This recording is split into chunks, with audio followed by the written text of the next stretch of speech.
Tuesday, January 26th, and the GOP in the Senate, right before the impeachment trial, even though the hearings won't begin until the second week of February, Rand Paul began with a motion to dismiss the entire trial. And how many Republicans out of the 50 supported this motion to dismiss the charge against Trump and not even hear the evidence? 45 out of 50.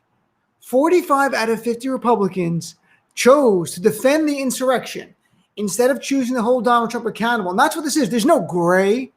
There is precedent in our history for another person who was impeached by the House who resigned before the Senate trial, and the Senate still had the trial.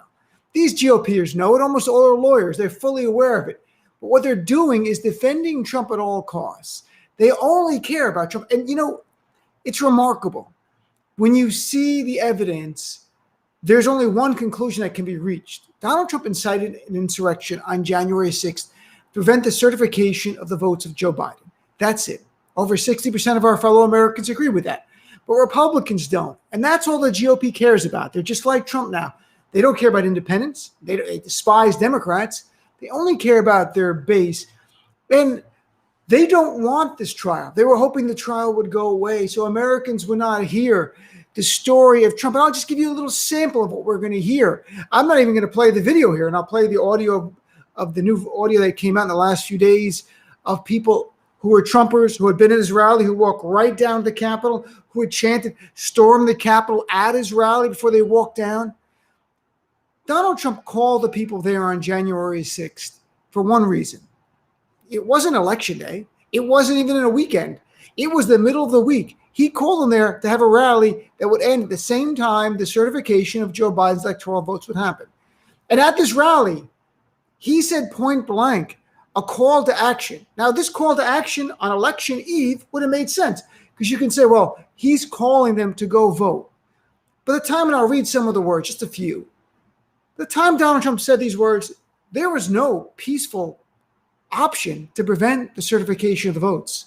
There was no election day. There was no voting booths to go to. There was nobody to lobby. At this point, there was one option, and it was the option Trump brought them there for. That was violence, using violence to stop the certification of the vote. In fact, listen to these words. And again, think in your mind, Trump brought them there on January 6th.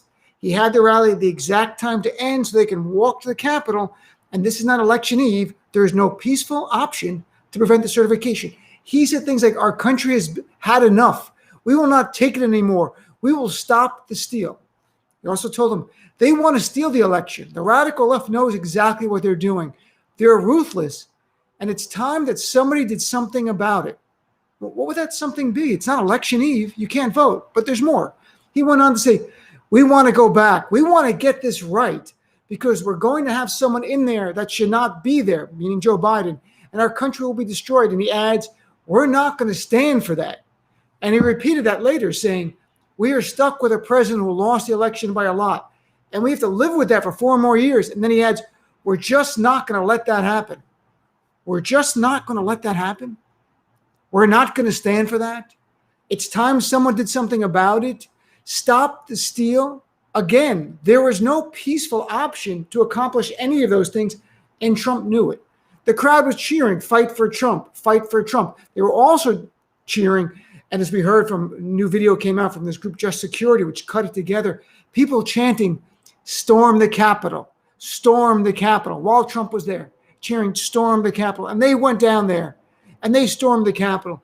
And that's why now we have numerous people, including who got arrested, who are saying, I only went there because my beloved Donald Trump told me to do this.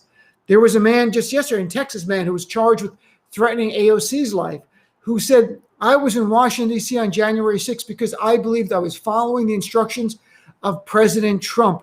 He was my president and the commander-in-chief. We had lawyers say that. We had Jenna Ryan, a real estate person, say that. All of this. It's very clear what happened. There's a reason why over 60% of Americans say Donald Trump is to blame for this attack. But what are we seeing in the Republicans? Well, 2 weeks ago, there was an impeachment vote. 211 House Republicans. How many voted to impeach Trump? 10. Today, 50 GOP senators. How many voted to have the trial go forward? 5.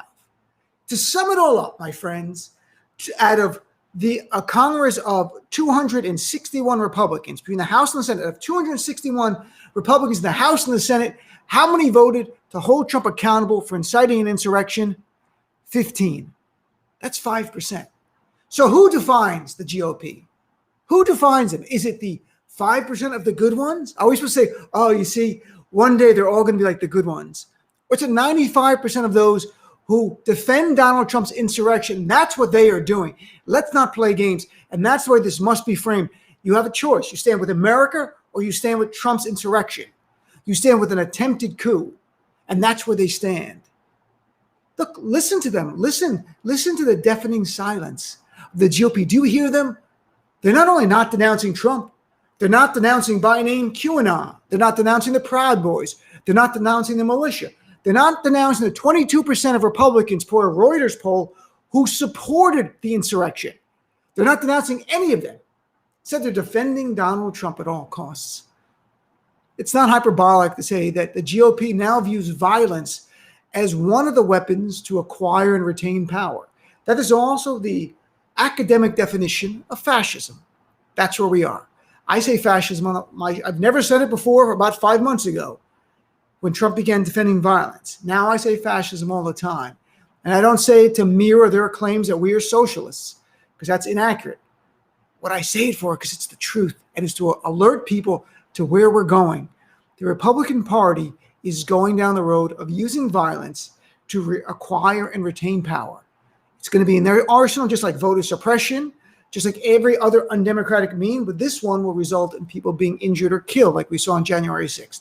So we'll talk about it more in my show tonight in greater detail. I'll play some of the audio of this remarkable footage cut together by Just Security, which in a way lays out the case against Donald Trump that our House managers will make. And forget the jury. The senators are never going to vote. We're never going to get 17 Republicans. The case they're making is the American people. To make it clear, these Republicans, after seeing all this evidence, have voted for defending an insurrection. They're voting for a coup attempt. And they're voting against the United States of America. And that's how it has to be framed. So we'll talk about that on my show. It's channel 127, Sirius XM, from 6 to 9 p.m. Eastern Time. Again, if you don't subscribe to Sirius XM, go to the website. Free trials. Check it out. Be part of our family. We got a lot of work to do, my friends. As I say every night, you want progress, stay active. Better yet, stay active with us. Let's make this happen. Thanks for tuning in.